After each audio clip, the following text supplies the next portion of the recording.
Hey guys, you're watching Let's Talk About Prepping, and in today's video, we're going to take a walk by one of the many lakes in my area, and we're going to talk about communication. We're not going to talk about radios and things like that, not communications. We're going to talk about communication, the exchange of information and ideas between people. The reason I want to talk about this is because I'm a people watcher. And if you actually watch the interactions between people, including yourself and other people, you will almost certainly notice that miscommunication is at least as common as proper communication in the common world. People are very subjective in how they interpret what other people are saying. And most people are pretty ignorant to the fact that everyone else is interpreting what they're saying in a completely subjective fashion. That is, when someone hears something, they hear what it means to them and not necessarily what the speaker means. This translates into the prepper community just like any other facet of society, especially because we talk about some pretty unique topics, and is a lot of jargon in the prepping community that is unique to survivalists and preppers.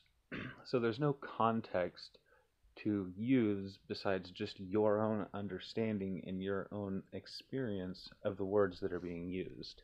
So in these niche language circumstances, it's even easier to misunderstand each other or to have a very subjective understanding without ever realizing that what you are thinking of a certain term as meaning, for instance, bugging out or SHTF, may be completely different to the meaning that the speaker, for instance, the YouTube video creator, may have in their mind. But because of the versatility of the English language and the human mind, we're all more or less able to garner an understanding of each other, whether or not it is anything like what the speaker even means.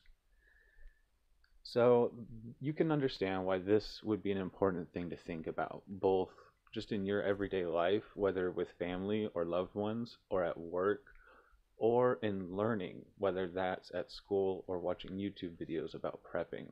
And also in the future, whenever you might need to be part of a high stress group with a lot of tension and perhaps in somewhat of a leadership role and needing to have good communication skills.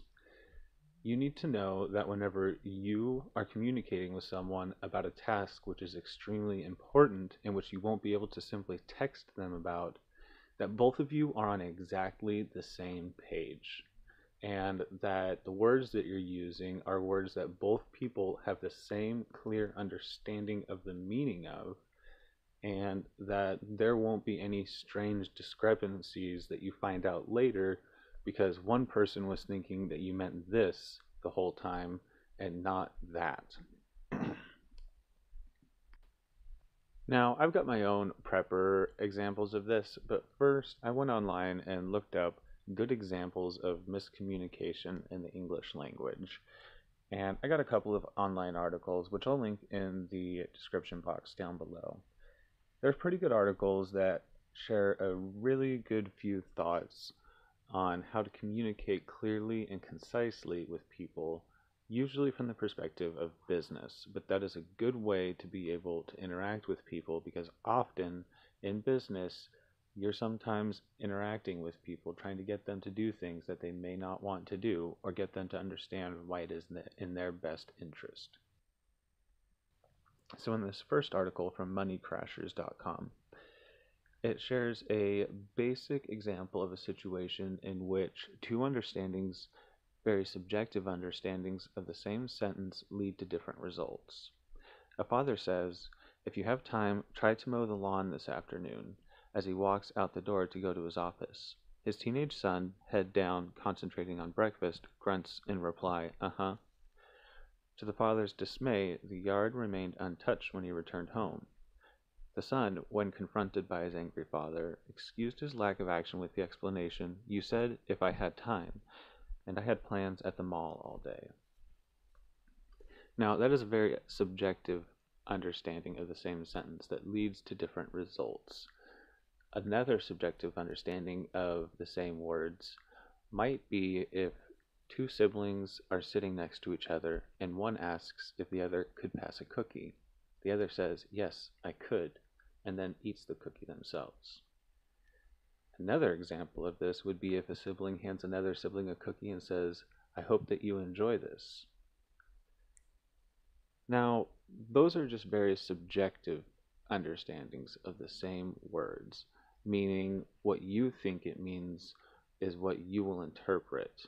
And another good example of this is written word or text.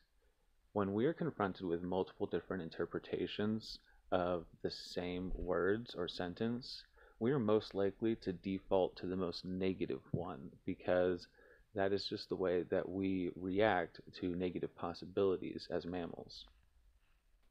Another way that people often misunderstand each other is through differing definitions of words.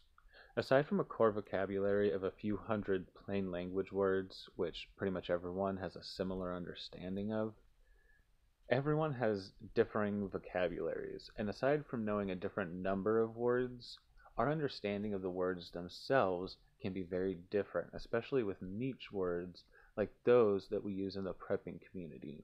There's a lot of jargon in the survivalism and prepping community that is unique to it. For instance, words like crap hitting the fan or bugging out, which, while they may exist elsewhere, they have very specific and differing meanings, which are very subjective to the people talking about them. When you're watching a video, the person saying bugging out is thinking about their conditions and their environment, and unless they describe that, you won't know that they're thinking about a rural environment compared to your urban one. And while a good communicator makes it clear what their meaning is when they use certain words, it's important to remember as an audience, whether that's a listener or a reader, that your subjective interpretation of something is far more important than their objective words, because your ability to interpret their meaning could be the difference between garnering the information that they're trying to share with you or missing the mark and misinterpreting what they say. This is something that I see happen in the prepping community in comment sections and live stream chats pretty often because of the number of new preppers who come in and enter the conversation and the number of experienced preppers who take for granted the things that they think of a certain term meaning. So I think that it is valuable for all of us to reevaluate and constantly try to have clear communication in our dealings with each other. Anyways, I hope that this was interesting, and I hope that it will get you thinking of how you communicate because all of us can always do better to better our interactions with each other. Anyways, hope you're all doing well, and stay safe out there, everybody.